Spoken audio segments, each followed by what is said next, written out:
faithful are customers in the UK when it comes to making purchasing decisions?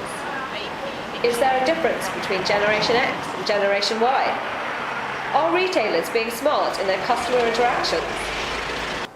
SAP carried out some research to find out. SAP gave 4 consumers £300 each to buy a phone, a bottle of wine, and a pair of shoes. Here is what we found out.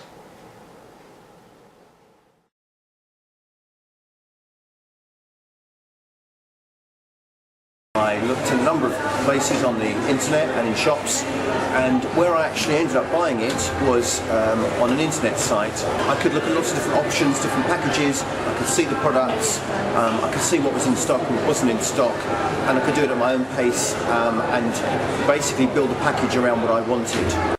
I probably did spend a little bit more than I thought I was going to spend. I thought I'd spend about 20-30 quid, I ended up spending 45, 50, I think it was. I did actually look at their website. Their website was not as helpful as the person.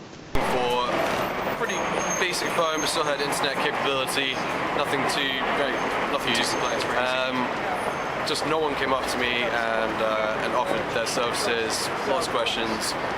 No one seemed very interested. I'm not sure if that was because they were busy or because I was looking at a slightly less expensive area of the shop. I'm not sure, but we've left this one. We're going to go find a new one. I did some research for where I was shopping today before I came to see if I could find an independent wine store, because I thought it would be a good idea to go somewhere where I could get advice and a bit of help on picking a bottle of wine, because I'm not really. But actually when I got here, I got to the wine shop and found out that it had been shut down. I think it's gone into administration, so I had to kind of jump ship and decided to go to a supermarket to get my bottle.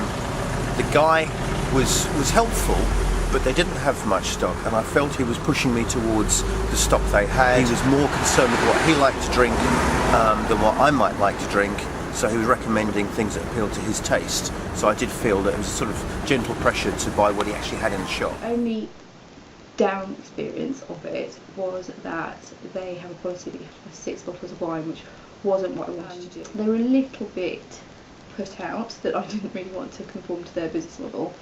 And I can sort of understand that, but I also felt that I was spending a decent enough money that they could bend the rules.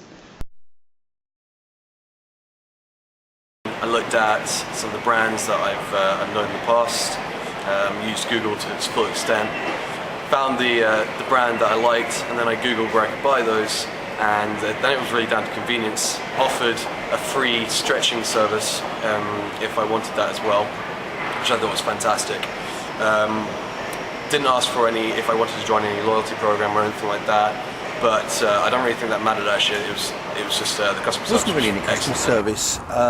Pretty well all the stock seemed to be what they had on the shelf, so I had to look around and see what they had, try it on.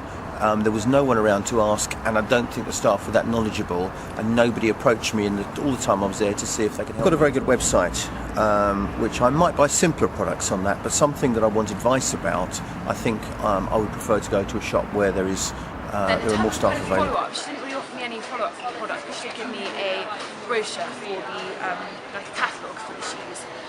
So I've got that, and the assistant was really friendly and helpful, which made the shopping experience really good.